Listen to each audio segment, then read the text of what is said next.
revolution in civilization is taking place. Imagine a traditional city and consolidating its footprint, designing to protect and enhance nature.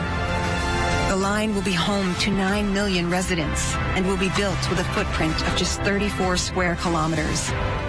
At first glance, it looks like the start of a futuristic movie set on a far-off planet, but these are the plans for a state-of-the-art linear city right here on Earth. It's called The Line, and the video, well, is fantastical. 2 mirrored skyscrapers stretching more than 100 miles across the desert, providing home to more than 9 million people. The massive project, first announced in 2017 by the Saudi Arabian government, it's being sold as a carbon-neutral habitat with near total sustainability and a regulated climate. No roads, cars, or emissions. But there is a high-speed rail line that makes end-to-end travel no more than 20 minutes.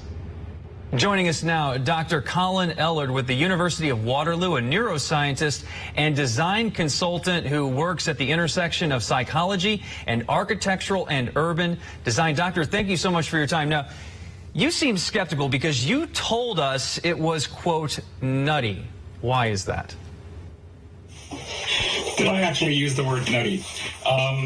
Yeah, I think it's difficult at this point because so many important details are kind of missing from what the scheme is. But just from the outside and those, as you described, the fantastical renderings that we've seen, the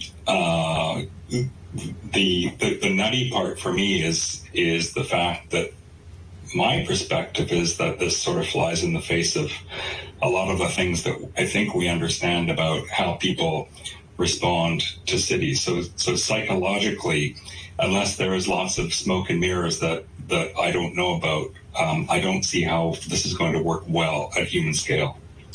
So do you see this linear city concept ever seeing the light of day? You seem skeptical. Well, I know that there's already a fair bit of money sunk into the proposal. I'm not an engineer, but some of the details that I have seen, I think we're pretty far off being able to accomplish, for example, a rail system that can move 100 miles in 20 minutes. That's well beyond the range of something like a bullet train, maybe a maglev or something like that. But as I said, that's not my field of expertise.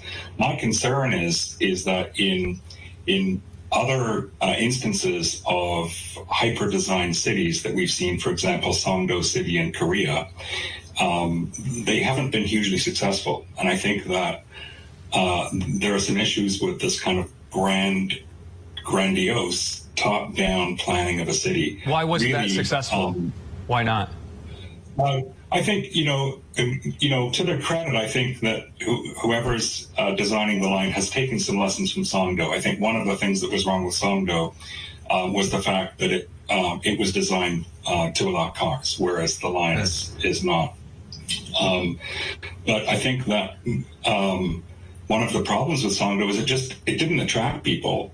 And in part, that was because of the human scale.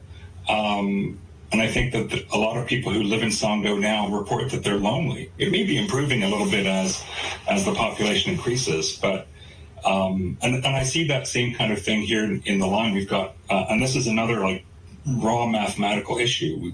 The proposal is to have 9 million people live in this incredibly small space. Yeah. So in terms of density, if this actually happens, it would exceed the density of the most dense human settings that we know of by orders of magnitude.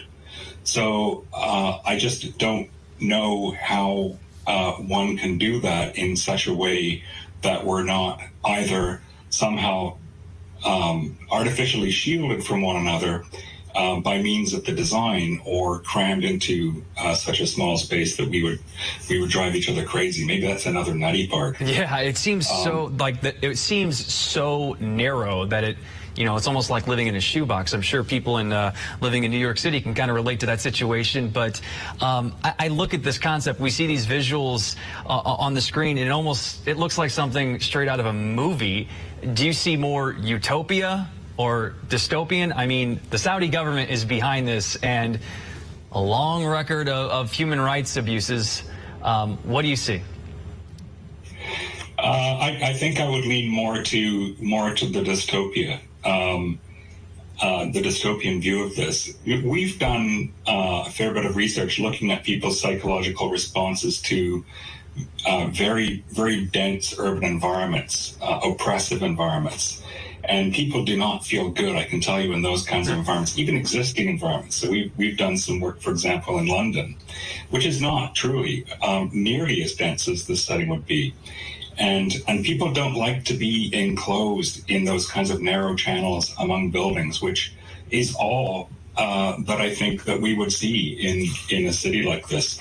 You know, the other thing that strikes me is, and this kind of is in tandem with the car-free part, is that the proposal is for a city with no streets.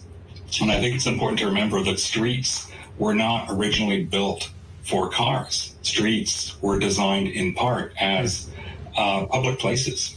So one of the concerns here is that if you've got a city that's only 200 meters wide, where are the gathering spaces?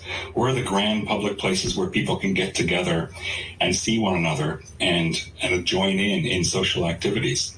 If you're just looking at sort of a honeycomb of small isolated spaces, no matter how dense and tall, I think that's it's going to be lacking as a city.